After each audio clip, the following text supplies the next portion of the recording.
জয় ঠাকুর। শ্রী শ্রী রামকৃষ্ণ পুঁথি দ্বিতীয় খণ্ডের অন্তর্গত যোগ সাধন এই অধ্যায় থেকে আমাদের পাঠ চলছে। আজ আমরা পাঠ করব এই যোগ সাধন অধ্যায়ের চতুর্থ দিন 102 নম্বর পৃষ্ঠা থেকে।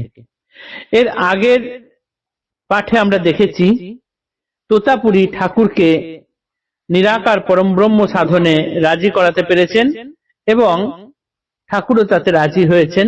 তিনি আগে মায়ের কাছে জেনে এসেছেন, তারপর রাজি হয়েছেন, বলেছেন ঠিক আছে উনি এখন নিরাকার সাধন করবেন। এই কথা ভৈরবী শোনার পর ঠাকুরকে মিষ্টি কথায় ভালোভাবে অনেক বোঝানোর চেষ্টা করেছেন, কিন্তু ঠাকুর বুঝতে চাননি। তিনি ঠিক করেই রেখেছেন যে নিরাকার পরম ব্রহ্মের সাধন করবেন এবং তোতাপুরীকে গুরু হিসাবে নেবেন। এই অবধি আমরা আগের দিন পাঠ করেছি, আজকে আমরা তার পরের অংশ পাঠ করছি। দক্ষিণ শহরে এবে আই ঠাকুরানী, গদাধর গত প্রাণ গদাই পরাণী, প্রভুর তেমতি ভক্ত, প্রভুর তেমতি ভক্তি মায়ের উপর, কোথাও না দেখি শুনি হেন পূর্বাপর। মায়ের চরণ ধুলি মাখিতেন গায়ে, ঈশ্বরীর জ্ঞানে ভক্তি মাগিতেন মায়ে। সকল কর্মের আগে উঠি প্রাতঃ কালে, প্রণাম করেন মায়ে ভক্তি দাও বলে। জননীরে দিলে কোন মনের বেদনা, বলিতেন শ্যামা তার না শুনে প্রার্থনা।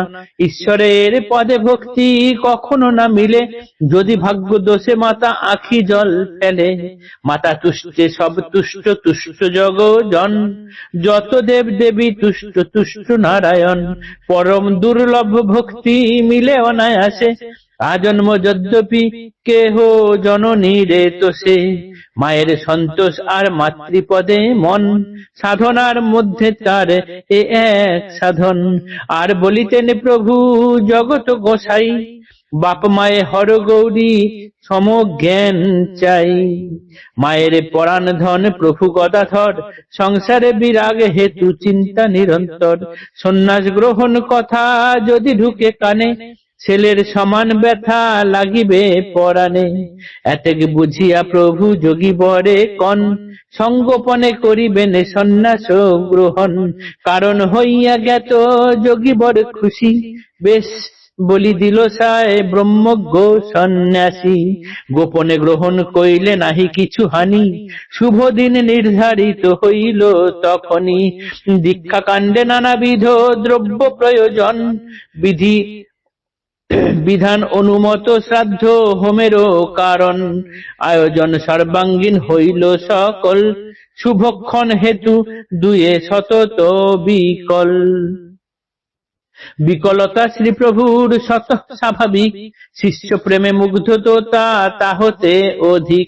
শ্রীঅঙ্গেতে সুলক্ষণ প্রত্যক্ষ বিরাজ, যাহে বিমোহিত চিত এত যোগীরাজ।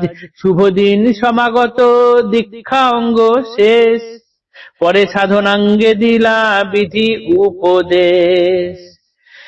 ঠাকুর যখন এই নিরাকার পরম ব্রহ্ম সাধনের জন্য তোতাপুরীর কাছে সন্ন্যাস নেওয়ার মনস্থির করেছেন এবং তার কাছেই শিক্ষা গ্রহণ করবেন বলে মনস্থির করেছেন, সেই সময় ঠাকুরের মা, এইখানে আই ঠাকুরানী বলা হয়েছে পুঁথিতে যাকে, সে ঠাকুরের মা কিন্তু দক্ষিণেশ্বরে আছেন, উনি নহবতের ঘরে তখন থাকতেন। এবং ঠাকুরের জন্য তার মায়ের চিন্তার কোনো শেষ ছিল না, আর ঠাকুরও সেই রকম মাতৃগত প্রাণ ছিলেন। সকালবেলা ঘুম থেকে উঠেই তিনি তার মায়ের চরণ ধুলি গায়ে মাখতেন এবং মাকে ঈশ্বরী জ্ঞানে ভক্তি করতেন। সব থেকে আগে উঠেই তাকে মাকে প্রণাম করে ভক্তি দাও বলে তার কাছে প্রার্থনা করতেন। এবং তার কথা অনুযায়ী এরকম হলো যে কেউ যদি মাকে সন্তুষ্ট না রাখতে পারে, মায়ের চোখে যদি জল ফেলে, তার কখনো ঈশ্বরের ভক্তি মিলবে না। মাতা তুষ্টে সব তুষ্ট, তুষ্ট জগজন, যত দেব দেবী তুষ্ট, তুষ্ট নারায়ণ। পরম দুর্লভ ভক্তি মিলে অনায়াসে, আজন্ম যদি কেহ জননীরে তোষে। এটাই ঠাকুর মানতেন। এবং অন্যান্য সাধনার সঙ্গে সঙ্গে মায়ের এই যে সেবা করা, মায়ের প্রতি এত যে তার শ্রদ্ধা ভক্তি, এটিও ঠাকুরের সাধনারই একটি অঙ্গ।